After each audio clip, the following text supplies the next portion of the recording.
Okay, somehow this has to end. So this is the last part of Surds we are going to deal with. This is solving radical equations. A radical equation is simply an equation that involves terms that are in square root form. Okay?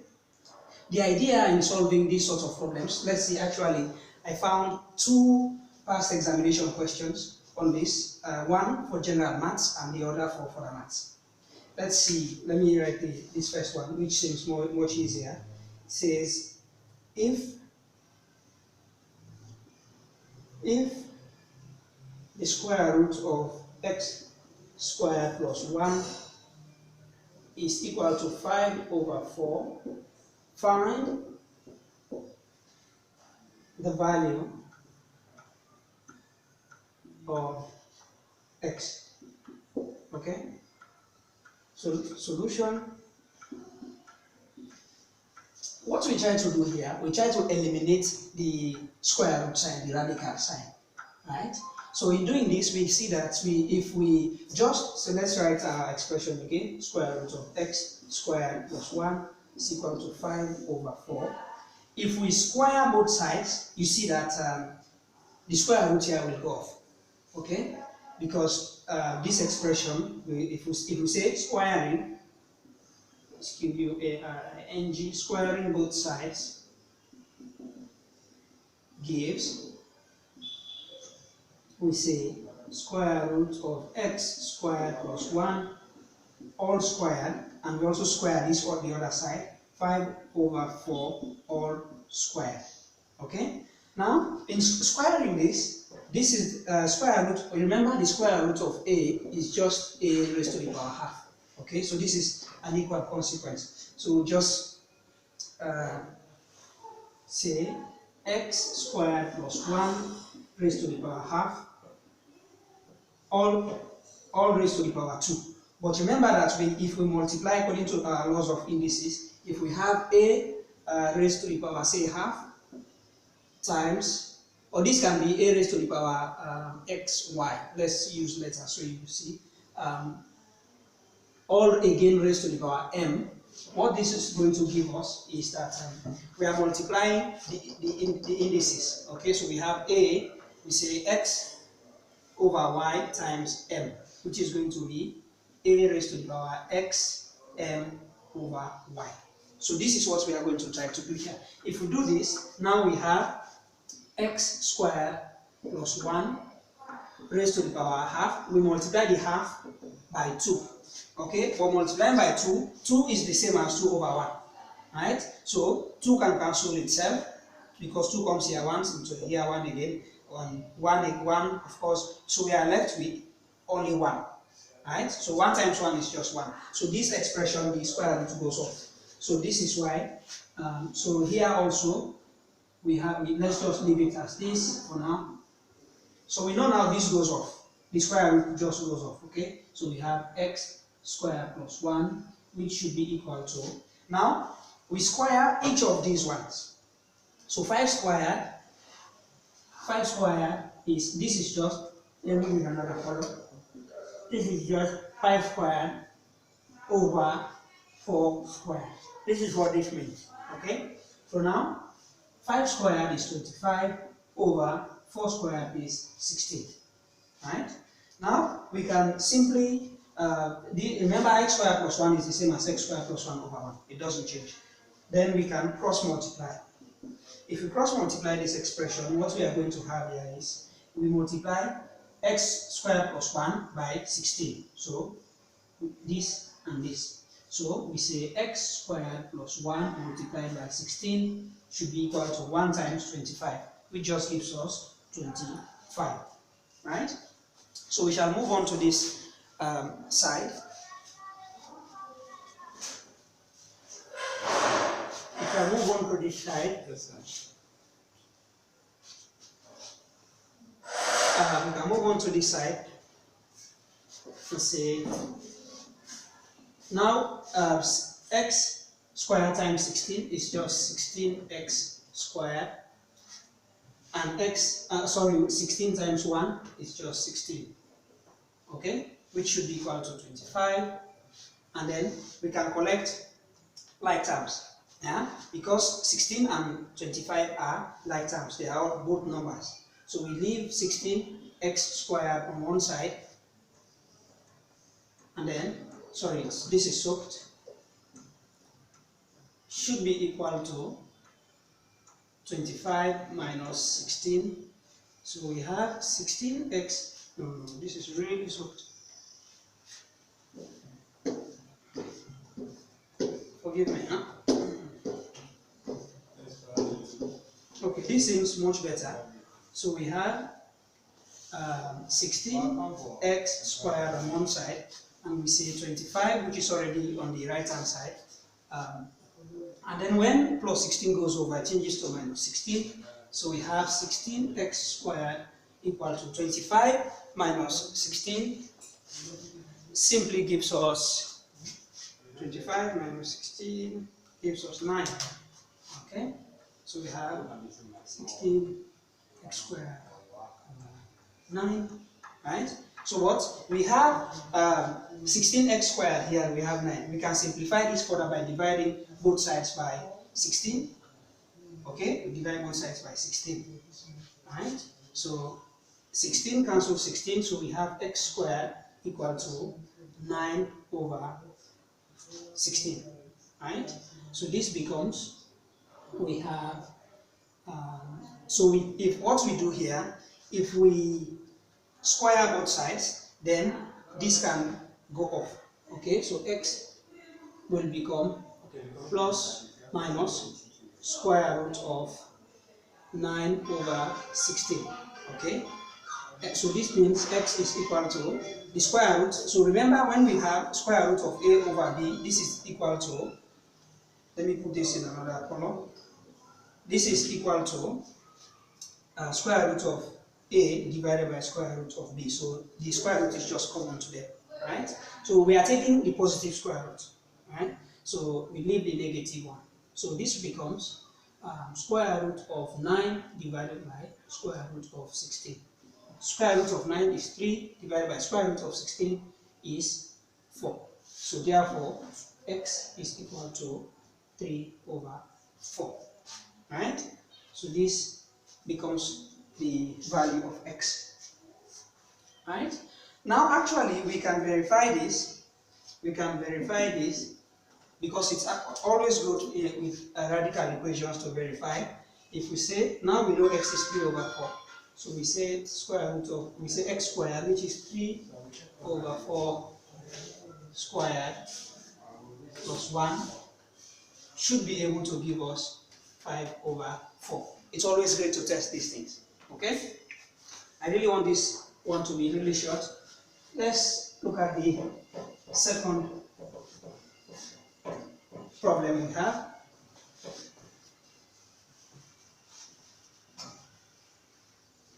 In general, the method to use is to isolate the expressions, although the terms having the square root sign on one side of the equation, right? So then you can square and then you square again. Squaring makes it easy for you to eradicate the radical sign. But let's see what we do with this problem. The problem here, let me just wipe off.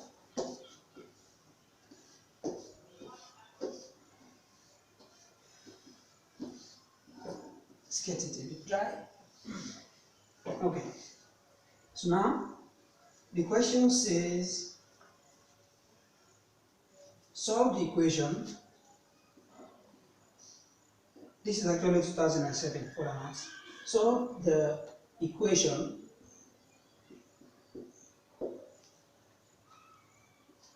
root 4x minus 3 minus root 2x minus 5 equal to 2. This is the equation we are given. Now, now we already have all the terms containing the square roots on one side. Squaring both sides doesn't actually make this easy because this will become much more complex. Okay, I'll make this much easier if I just transpose the one of the terms on the other side of the equation, right? So I'll say, okay, so let me see solution. So rearranging, when you solve problems, whether it's in exams or not, try to write what you are doing. Okay, so what I am doing here is rearranging the expression. Right? Rearranging, I say square root of 4x minus 3 is equal to, now I move the second term to the right hand side. So 2, when it comes over, it changes to plus root 2x minus 5. Okay? Now, again, writing what I am trying to do, I say squaring both sides gives, so now if I square both sides, this gives me square root. So now this is going to eliminate the square root sign here. Okay, but being that 2 is just a constant number here, it's much easier than if I try to square the original equation. Okay, so I say 4x minus 3 all squared, okay, should be equal to 2 plus root 2x minus 5 all squared. Okay, now remember, this is just going to get rid of the square root sign. Okay, I don't want to go through it, we did it just now. 4x minus 3.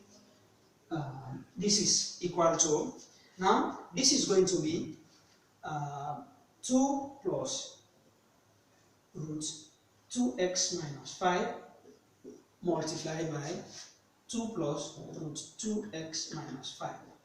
Right? So let's expand these brackets. We say 2 times 2, 4, 2 times root 2x minus 5 is just 2 root 2x minus 5. And we do the same thing again. Root 2x minus 5 times 2 is again 2 root 2x minus 5. Right? And then multiplying root 2x minus 5 with root 2x minus 5 just gets rid of the root sign, as we explained there. So this becomes plus 2x minus 5. Right? So this is what we have here. Let us further simplify it before we just take it now and dump it here. So we have here, if you see there is a 4 here, there is a minus 5 here. So these ones can actually simplify. So we say 4 minus 5. When you are adding numbers of different signs, you subtract, and the answer must take the sign of the bigger number. Okay, so 4 minus 5 is 5 minus 4, and then the sign takes minus because the bigger number is 5 is having a minus sign. Okay, so we say minus 1. So now we have 2 root 2x minus 5s here and 2 root 2x minus 5s here. If we put them together, they become 4. So 4 root 2x minus 5s. I want you to think about having these many ones. Right? So plus 2x. Remember the 2x times alone. So now let us just export this to our problem here. So this becomes minus 1 plus 4 root 2x minus 5 plus 2x. Now let's forget about that. We'll move on here.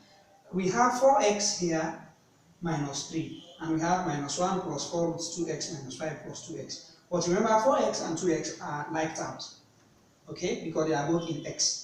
And we also have minus 3 and minus 1 are also like terms because they are all constants. Okay, say constant is just a number. So now we can collect these terms on one side. So for example, we transpose the 2 plus 2x and it changes to minus 2x. So 4x here, when this goes over, it is minus. 4x minus 2x is 2x. Here we have minus 3. When minus 1 comes over, it changes to plus 1. So having minus 3 plus 1, we do the same thing, we subtract, but the answer must take the sign of 3, which is minus. So 3 minus 1 is 2, but the sign of the bigger number is minus, so this is minus 2. So we have minus 2 here, which should be equal to 4. What is left on this side now? 4 root 2x minus 5. Okay? We are trying to simplify this so much that we have only x. Now, we see that we have 2x minus 2 here, but 2 is a common factor. We can take it out and even simplify this other side also. So if we take 2 out, 2 is a common factor. This remains x because 2 times x is just 2x minus 1 because 2 times minus 1 is minus 2. Okay, nothing changed. So 4 root 2x minus 5. So now we can cancel 2 on both sides. Okay, so we are basically dividing by 2 on both sides. 2 here, 2 cancel, so we are remain with x minus 1, which should be equal to 2 into itself, 1 into 4, 2 times. So we have 2 root 2x minus 5. Okay, so now we see that we can further square. If we square both sides again, this is what you do with radical equations. You keep squaring both sides and then solving to find the answer until you get to the value of x. Right? It is not complicated at all. Once you follow the steps, it will lead you to the answer. In fact, this is how I like to think nowadays about much of these problems in maths. It's just like a puzzle. You solve and solve and solve, and then you end up in the right place. Okay? So we say squaring both sides again.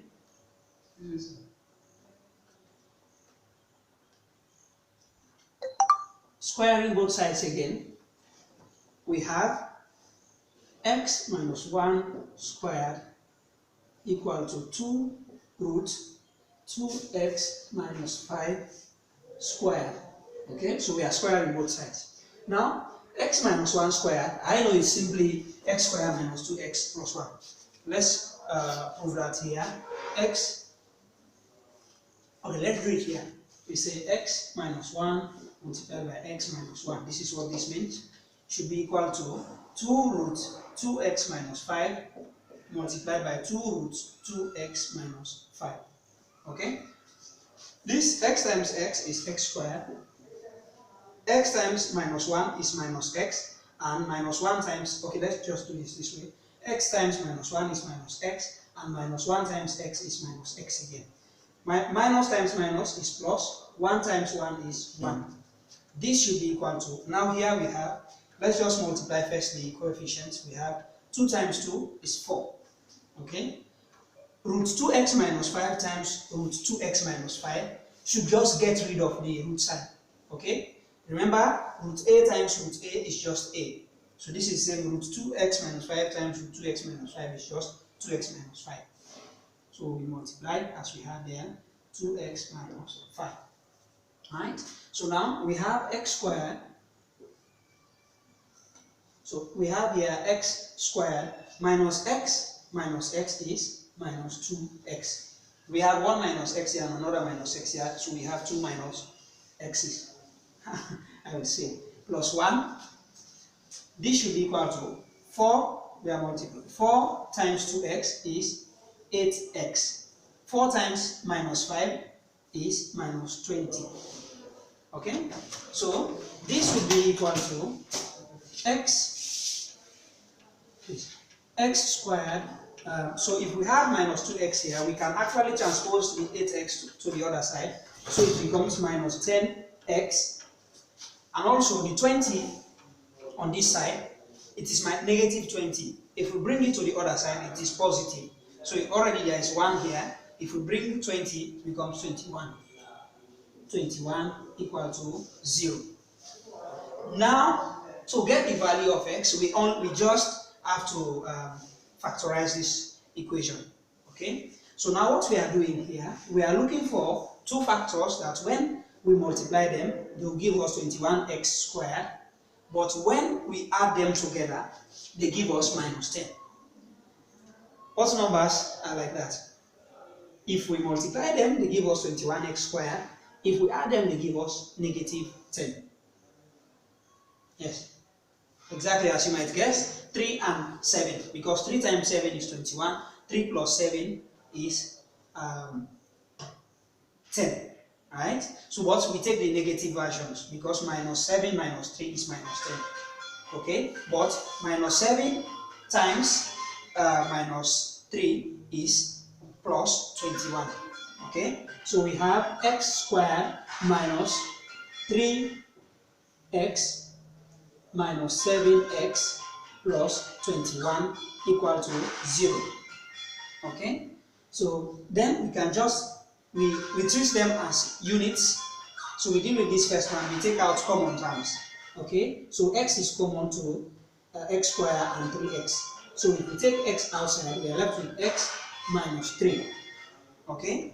We can also take out here 7, because 7 is common to 7x and 21.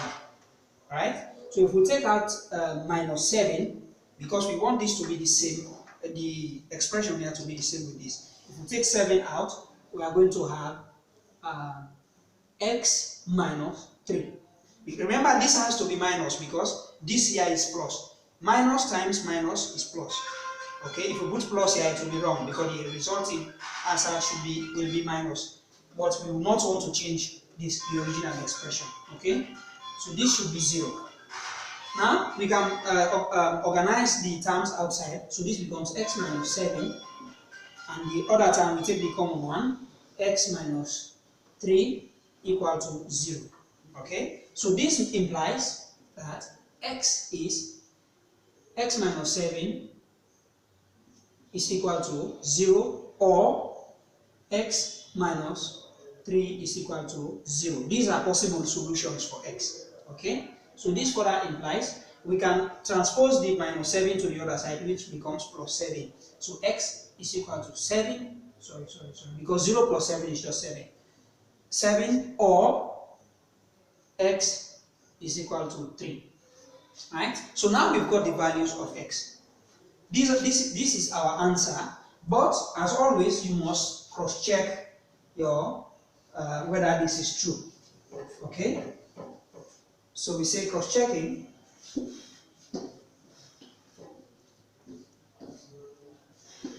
We say confirming. Confirming, we say we substitute the values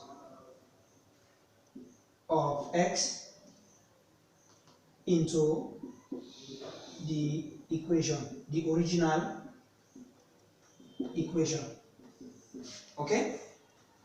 So this implies that if we say when x is equal to 7, we have, don't be afraid to write what you are thinking. Okay? We have square root of 4 times, remember 4x, here the x now we have found it to be 7, minus 3, minus the square root of 2 times x, the x being 7, so 2 times 7 minus 5 should be equal to 2. If it's not equal to 2, then we know it is not a solution. Okay? So now 4 times 7 is what? 28. 28 minus 3 is 25. So we have the square root of 25 minus 20. For the other expression, we have 2 times 7 is 14. 14 minus 5 is 9. So square root of 9. This should be equal to square root of 25 is 5. Square root of 9 is 3. So 5 minus 3 is 2. So this tells you that 7 is actually correct. It's a true solution. So we say, similarly, okay, now I actually leave you to do that. Substitute 3 into this expression, you should be able to get 2 again. Alright? So this brings us to the end of Surds for W.A.S.S.E., for both general maths and for the maths. Go on now and practice more problems. I hope you've learned a lot. Thank you.